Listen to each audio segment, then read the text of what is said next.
In Module 5, we have learned why so many letters, ballpark numbers, and ideal idioms. Be 100% at meetings. Steps for more effective meetings. Agree to disagree and move on. How to manage meetings. How to succeed in meetings. Develop spontaneous speaking, negotiation, speaking practice, cultural fluency for meetings, etc. We learned 5-step strategy is designed to help us before 10 meetings. First, look at the agenda.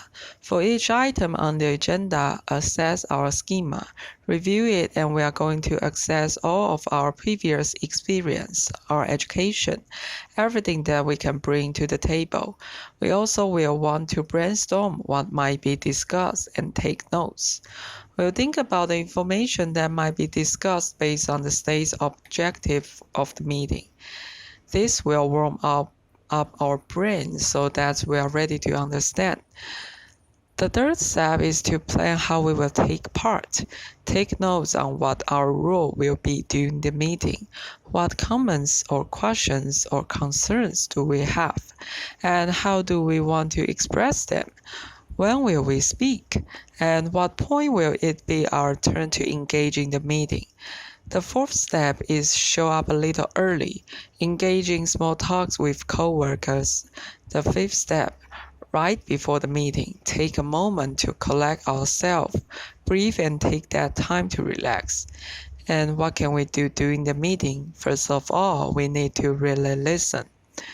Don't be thinking about what we want to say next, but really focus and pay attention to who is speaking.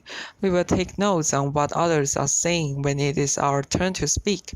Be very concise and direct. Don't ramble, don't talk too much.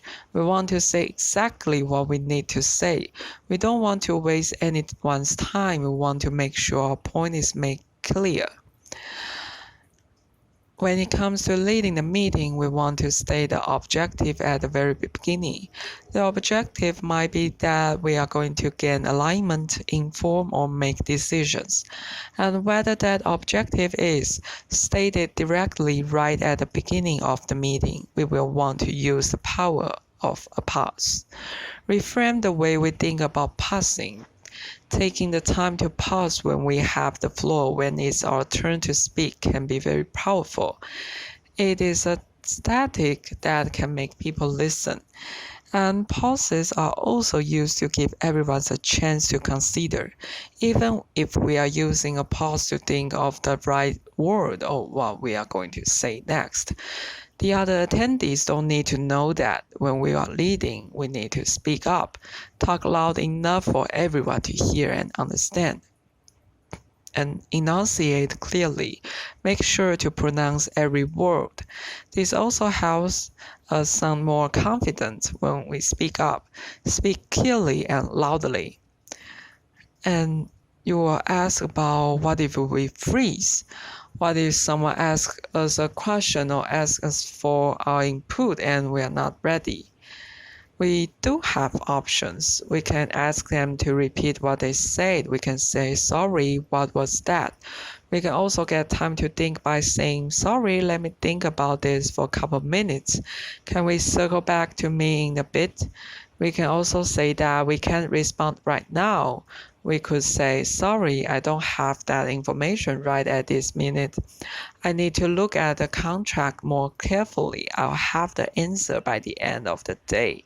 And we also learn the steps for making agendas. First step, list our goals and action items. The goal, what do we want to accomplish? The action items, what do we need to accomplish? What do we need to get done? So these are some questions we can ask ourselves. What needs to be discussed in this meeting? Who needs to give input? Who do we need to hear from? Step 2, making our agenda. Get some team input on their needs. As a leader, this is very important to our job. Ask other people if there are anything they would like to discuss in the meeting, or they need to get done in a team meeting. And if we don't include these things on the agenda, that's fine. Just make sure to tell them why. and set up a time we can to discuss with them. Step 3 is making an agenda. Type up our agenda topics. List the topics as questions because this is a way to get our team more involved.